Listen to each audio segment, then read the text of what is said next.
We are Chris and Michael, and we are currently on an epic adventure through Madrid, Spain, a city that's brimming with historical gems. Yeah, we are kind of history nerds, so while we're here, we are visiting places that will transport us and you back to the earliest days of Spain. Be prepared for the unexpected, and in one place we will even show you what lies beneath. Can you guess what that is? We will also bring to life the events that shaped the city, discover the glorious maritime history of Spain, and step back in time to the late 19th century. Grab your backpacks, charge your cameras, and join us on this unforgettable journey through Madrid's historic landmarks. If you really want to understand Madrid and even just Spain in general, then you really have to understand how the location in the Iberian Peninsula affected the culture of Spain, especially through all the peoples who came through here. So to do that, we're at the Madrid Archaeological Museum. So let's go inside, but first I want you to see this incredible building and how beautiful it is. Everything I've learned, what is real and fabricated, what is wrong, what is my problem, what can I get out of this world that I created, fighting the storms in. Although created from a royal decree by Queen Isabella II, we love the modern touches at the museum. The collection includes artifacts from medieval times and as far back as the prehistoric era.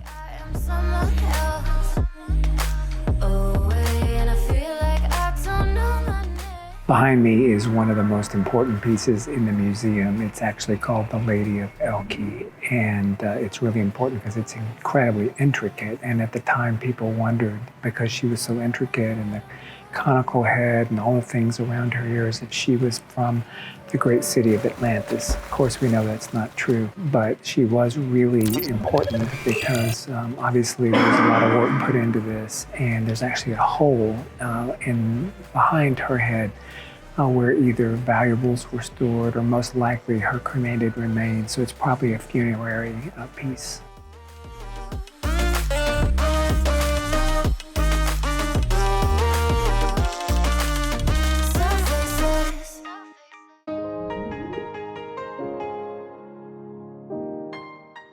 Now, this is something you wouldn't expect to see in the center of Madrid, an Egyptian temple. This temple sits right next to the royal palace in a park. Now, if you remember our videos from Egypt, we talked at one point about how the Nile River was flooded, which required some of the Egyptian temples there to be relocated. This is one of them.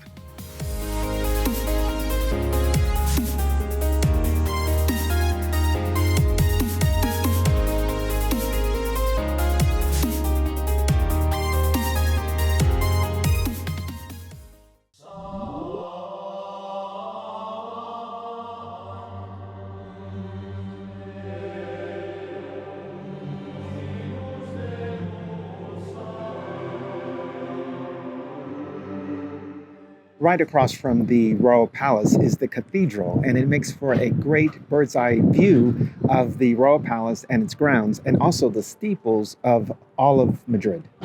It's a walk up here, and you have to pay today €7 each to get in here. It's separate from the cathedral itself, but it's totally worth it. There's a museum, and of course, by climbing those stairs, you get this amazing view, and it's really worth it.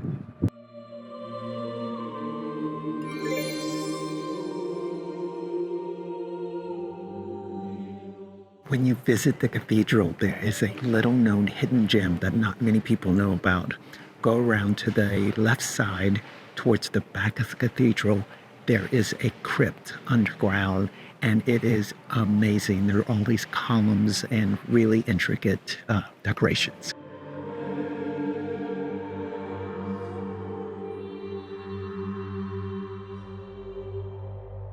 When we come to new cities, we really like to find, if possible, a museum about the city's history. And luckily in Madrid, we have one. We're here right now at the Museum of the History of the City of Madrid. And it's interesting because once we saw the building, it really reminded us of buildings in Merida, Mexico, which were built around the same time in the 1600s. And that makes a lot of sense. If the Spanish were going over to Mexico. Heading back your way, heading back over to the cold shoulder of Ontario, and I'm tracing your face with words to a page that I found on the plane. skies are clear.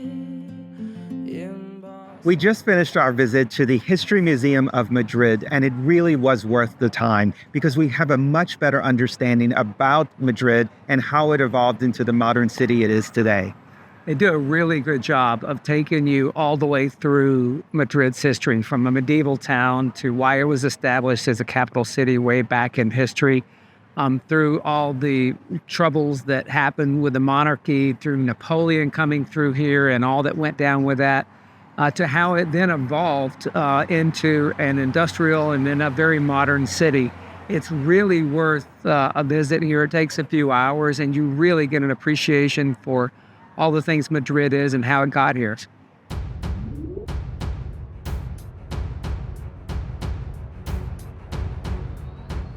When you come to Madrid, you're going to want to hit up the big name museums like the Prado and the Reina Sofia.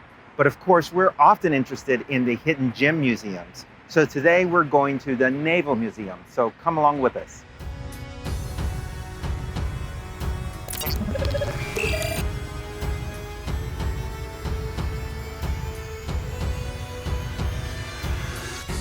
The history and the conquest and the discoveries of the Spanish Navy is a huge part of Spanish history, and it really comes together here in the museum. They take you through the ups and downs and the history and, of course, the development of shipbuilding and all the things that came along through history. You get a real appreciation for it as well as Spanish history. And if you have a few minutes, I would definitely recommend you come here. There's a suggested donation of €3, and we've been here about an hour or so, and it's definitely worth it.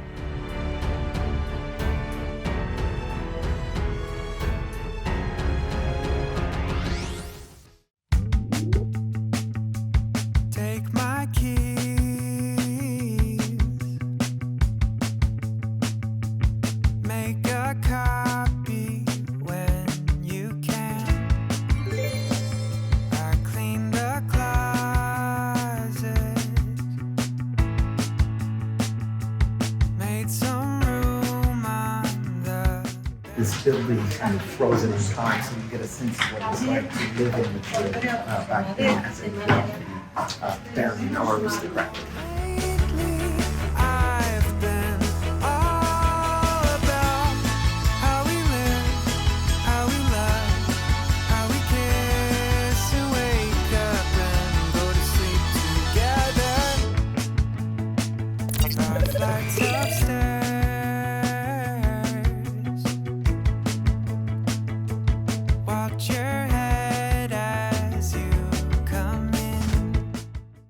We've been to a lot of great museums while we've been here in Madrid, but there's only one that we've come back to, and the answer might surprise you. It's the Archaeological Museum behind us. This thing rivals any museum we've seen of this type really anywhere. So when you get to Madrid, make sure you leave plenty of time and you can enjoy it just like we did.